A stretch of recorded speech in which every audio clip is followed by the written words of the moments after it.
రాజకీయంగా అవకాశాలు రానివారు కాంగ్రెస్‌లోనో లేకపోతే గనక బీఆర్ఎస్ నుంచో అవకాశం రానివారు జనసేనలోనో, తెలుగుదేశం నుంచో అవకాశం తీసుకొని ఓ ఎమ్మెల్యేగానో, ఎంపీగానో పోటీ చేస్తామంటే మీకున్న అభ్యంతరం ఏమి? మాకే అభ్యంతరము లేదు.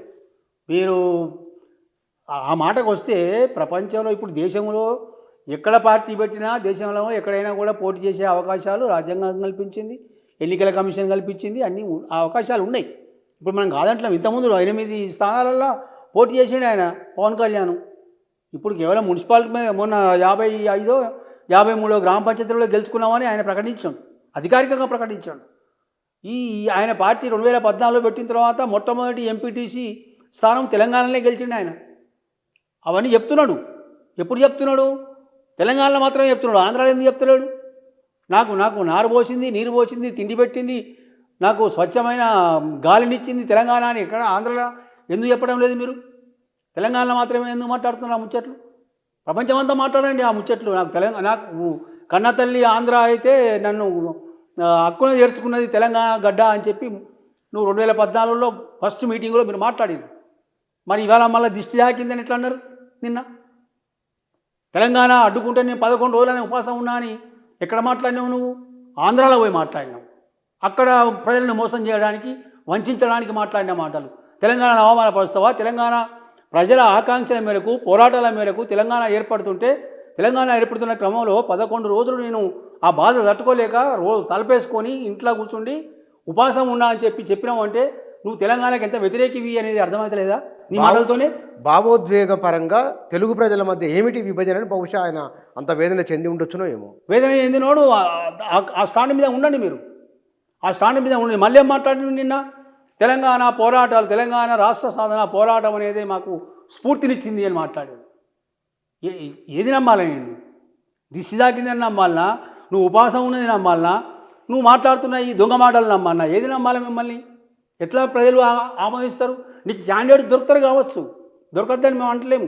వాళ్ళకి ఆ స్వేచ్ఛ ఉన్నది, నీకు ఆ స్వేచ్ఛ ఉన్నది. మేము దాన్ని స్వాగతించకపోయినా అది వ్యతిరేకిస్తారేమో.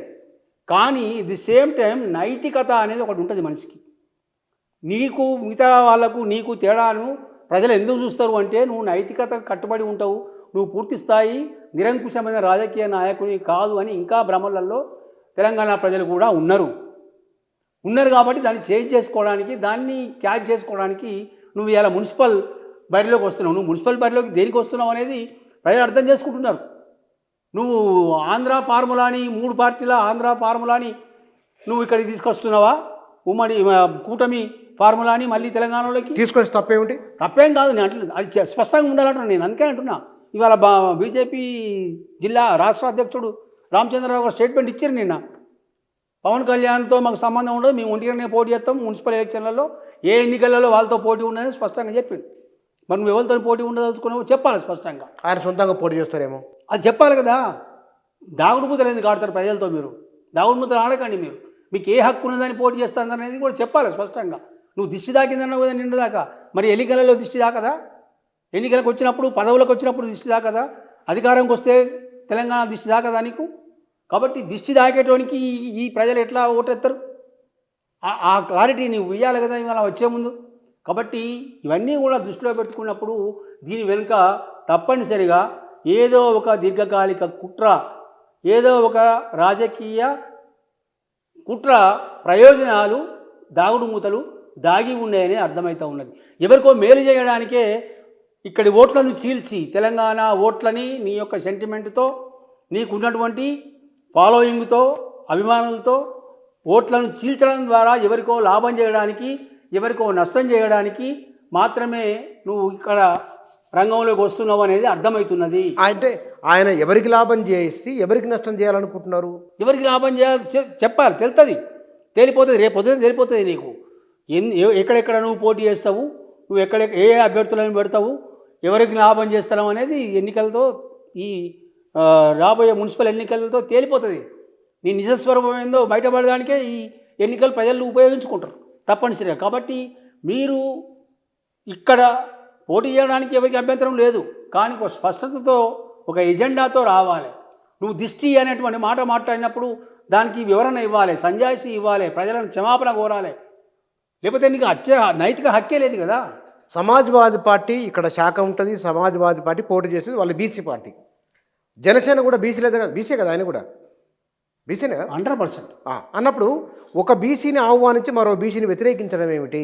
ఇప్పుడు ఇది బీసీల వ్యవహారం కాదు, ఇది మళ్ళా సెంటిమెంట్కి పోవడమే. ఆయన బీసీల ప్రతినిధిగా ఎక్కడ పనిచేసిండు తెలంగాణలో?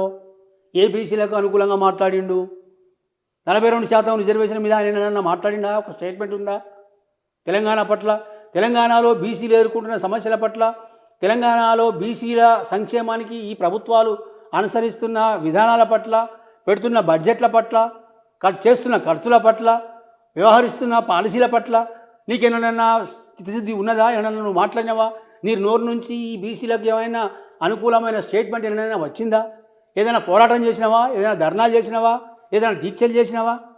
ఏ ముఖం పెట్టుకొని వస్తావు ఇక్కడ? బీసీల పేరు ఎట్లా చెప్తావు? నీకు ఏ ముఖం ఉన్నదని మాట్లాడతావు ఇవాళ బీసీనని? నువ్వు అగ్రవర్ణాలకు ఊడిగం చేసుకుంటూ. కాబట్టి ఇవన్నీ కూడా ప్రజలకు, తెలంగాణ లాంటి చైతన్యం ఉన్నటువంటి ప్రజలకు, తెలంగాణ లాంటి పోరాటాల వారసత్వం ఉన్న ప్రజలకు నువ్వు కొత్తగా చెప్పాల్సింది ఏమీ లేదు. నువ్వు ఎన్ని తప్పులు అబద్ధాలు ఆడినా కూడా, ఇప్పుడున్న ప్రభుత్వము అబద్ధాలు ఆడి 6 గ్యారంటీలు ఇంకా అనేక వందల అబద్ధాలు ఆడి అధికారంలోకి వచ్చింది అని ప్రజలు ఎట్లా గ్రహించారు 2 ఏళ్లలో? ఎవరు చెప్పలే. చెప్పినా కూడా చెప్పిన మాటలు కాదు, వాళ్ళ అనుభవంలోకి వచ్చింది. ఇవాళ చూస్తున్నారు. ఇవాళ రైతు భరోసా కావచ్చు, ఇంకోటి కావచ్చు, షాదీ ముబారక్ కావచ్చు, అన్నీ మీరు చెప్పిన మాటలన్నీ, హామీలన్నీ ఇలా చూస్తున్నారు. కానీ నువ్వు ఆ మాటలు కూడా మాట్లాడలే కదా ఇప్పటిదాకా. తెలంగాణ ప్రజలకు అనుకూలంగా, తెలంగాణ ప్రాంతానికి అనుకూలంగా ఒక్క మాట కూడా మాట్లాడలేదు, ఒక కార్యక్రమం లేదు. కానీ మీలాంటి వారు ఇప్పటికీ తెలంగాణ అస్తిత్వం అని, తెలంగాణ ఉనికి అని, తెలంగాణపై పెత్తందారితనం వద్దని ఈ పదాలు ఎందుకు మళ్ళీ వాడుతున్నారు? ఇంకా ఎందుకు వాడుతున్నారు అంటే, తెలంగాణ మనం ఏది నీళ్లు, నిధులు, నియామకాలని ఒక ట్యాగ్ లైన్స్ ఎన్ని వాడుకున్నా కూడా అంతిమంగా అంతఃసారంగా ఉన్నది ఏమిటి అంటే, తెలంగాణకు ఉన్నటువంటి ప్రత్యేకమైన స్వభావము, అస్తిత్వం. తెలంగాణ అస్తిత్వము దాని సంస్కృతిలో, చరిత్రలో, దాని యొక్క ఆలోచన ధోరణులలో, దాని యొక్క వ్యవహార శైలిలో, దాని యొక్క సాంప్రదాయాలలో, దాని యొక్క పండుగ పబ్బాలలో, దాని యొక్క వ్యక్తీకరణలో, దాని యొక్క భాషలో అనేక రకాలుగా దాని అస్తిత్వం భిన్నమైంది. ఈ ప్రపంచంలోనే చాలా భిన్నమైనది, ప్రపంచ స్థాయిలోనే చాలా భిన్నమైన అనేక ఆటుపోట్లను మొత్తం మొదటి నుంచి చివరి దాకా, ఆసఫ్ జాహీల దాకా, ఎక్కడి నుంచి శాతవాహనుల నుంచి, అంతకుముందు నుంచి, ఎప్పటి నుంచో ఇప్పటిదాకా ఇది పోరాటాల చరిత్రనే. ఇవాళకి కూడా తెలంగాణ రాష్ట్రం ఏర్పడిన నాటికి కూడా పోరాటాల చరిత్ర, రక్తసిక్తమైన చరిత్ర తెలంగాణ. కాబట్టి దీని సంస్కృతి, ఈ చరిత్ర ఇంకోనికి లేదు. సాలు పొడుగున చరిత్ర, పోరాటాలు ఉన్న చరిత్ర ఈ భూమి మీద ఎవరికి ఉన్నది? తెలంగాణకు మాత్రమే ఉన్నది. కాబట్టి తెలంగాణ యొక్క అస్తిత్వము భిన్నమైంది, తిరుగుబాటు స్వభావంతో ఉన్నది, ప్రశ్నించే స్వభావంతో ఉన్నది, హక్కును చేర్చునే ప్రేమాభిమానాలతో స్వభావం ఉన్నది, అర్థం చేసుకునే స్వభావం ఉన్నది, పరిశీలించే తెగువ ఉన్నది. కాబట్టి ఈ లక్షణాలు అన్ని చోట్ల లేవు. ఇక్కడ వ్యాపార ధోరణులు లేవు. మనుషుల ఆలోచనలలో, మనుషుల ప్రవర్తనలలో, మనుషుల వ్యక్తీకరణలలో ఇక్కడ కూడా వ్యాపార ధోరణులు ఉండవు. కాబట్టి ఇక్కడ అస్తిత్వం భిన్నమైంది. దీన్ని కలుషితం చేయడానికి ఇవాళ ప్రపంచీకరణ పేరు మీద, ఆధునీకరణ పేరు మీద, సైబర్స్ పేరు మీద, ఇంకో పేరు మీద చాలా జరుగుతున్నాయి.